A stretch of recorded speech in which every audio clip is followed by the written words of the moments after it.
Have you ever felt truly stuck? It's not just a lack of progress. It's a heaviness, a silence in your mind where ideas used to be. You watch the world move. You hear the echoes of your own ambitions. But there's a wall between you and them. You know what you should do, you just can't. This is the story of a man named Alex in the day he decided to start a fire in the rain.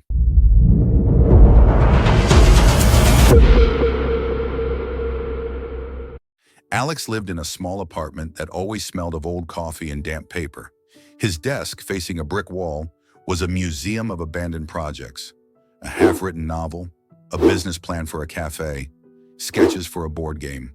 Each one was a monument to a version of himself that never quite came to be.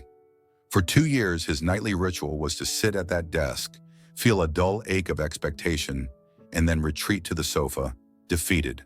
His mind was a record on repeat, scratching out the same lyric. What's the point? He was an architect, building prisons in his own mind, brick by mental brick. Then his uncle Mark called. Mark was a forester, a man of few words and calloused hands. He asked Alex for help clearing a fallen tree from his remote cabin.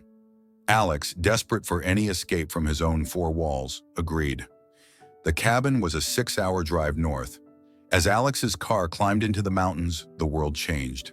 The dense gray city air thinned into a cold, pine-scented clarity. He arrived as a late autumn drizzle began to fall. The task was simple. A large birch had fallen across the old path. Mark handed Alex a heavy, slightly rusted axe. "We'll burn it in the fire pit after," Mark said, glancing at the gray sky. Even in this, Alex attacked the tree with a pent-up fury. The first swings were wild, jarring his bones, the axe biting shallowly into the wet wood. He was thinking of his failed novel, his silent phone, his own frustration. Thwack. The rejection. Thwack. The wasted time. He swung until his muscles screamed and his breath came in ragged clouds, but the tree barely seemed to notice. Mark watched, silent.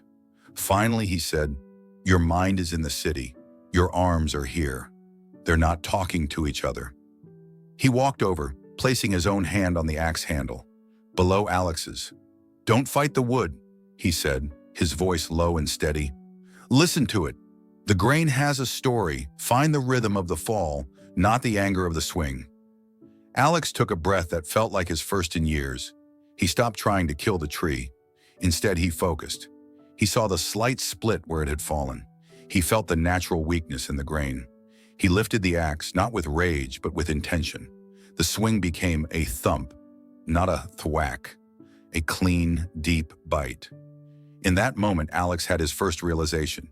The mind isn't rewired by force, it's rewired by focus. He wasn't just chopping wood, he was practicing the art of presence. Each swing was a silent command to his racing thoughts. "Not now, be here." The rain grew heavier. They hauled the cut wood to the stone fire pit, a pool of water already gathering in its center. Alex looked at the sodden timber, the downpour, and felt the old familiar voice return. "See? What's the point?" Mark didn't hesitate. He crumpled newspaper, tucked it under a small pile of dry twigs and bark he'd saved inside, and struck a match. The first match died. The second. The paper blackened but wouldn't catch. Alex's heart sank, a metaphor he could feel in his chest. But Mark just reached for a small block of dry, sap-soaked pine from his pocket. "The Heartwood," he muttered. He shaved off thin, fragrant curls. The third match touched the pine. A tiny, defiant flame sputtered to life. It was absurdly small, a fragile orange jewel in a world of gray water. Mark cupped his hands around it, not smothering it, but shielding it. He breathed on it, not to blow it out, but to feed it oxygen. Slowly, grudgingly, the flame claimed a twig, then another. It began to hiss and pop, fighting the dampness on the logs. Smoke, thick and white, poured out. For an hour they tended that stubborn fire. It wasn't a roaring blaze, it was a persistent, smoldering core of heat. And then something magical happened. The heat began to dry the wet logs from the inside out. Steam rose, then gave way to a flicker of direct flame. One log caught, then another, until finally they had a real, crackling, unstoppable fire in the pouring rain. Alex stared into those flames, the heat pressing against the cold damp of his face, and he understood. The fire was his ambition. The rain was everything life throws at you. The doubt, the rejection, the bad days, the constant drip of real life. You cannot stop the rain, but you can learn to build a fire that burns despite it. The Heartwood? That was his why. The deep, sappy, highly flammable core of his reason. For years, he'd been trying to light soggy logs with newspaper, shallow external motivations like money or prestige. He needed to find his Heartwood, his core reason that could catch a spark in a downpour. Mark's cupped hands? That was ritual, the daily non-negotiable practice that protects the tiny flame. 5 minutes of writing, 1 sales call, 15 minutes of study. Not a grand effort, but a shielded, consistent one. And the slow, smoldering patience as the heat drove out the internal damp. That was trust in the process. Success is not the first spark. It's the heat you maintain long enough to dry out the obstacles from within. Music reaches a resonant, hopeful peak, then softens. Alex drove home a different man. He didn't have a new plan. He had a new practice. He cleared his desk of every monument to past failures. He left only his notebook. And that night, instead of facing the brick wall of expectation, he asked himself one question. What is my Heartwood?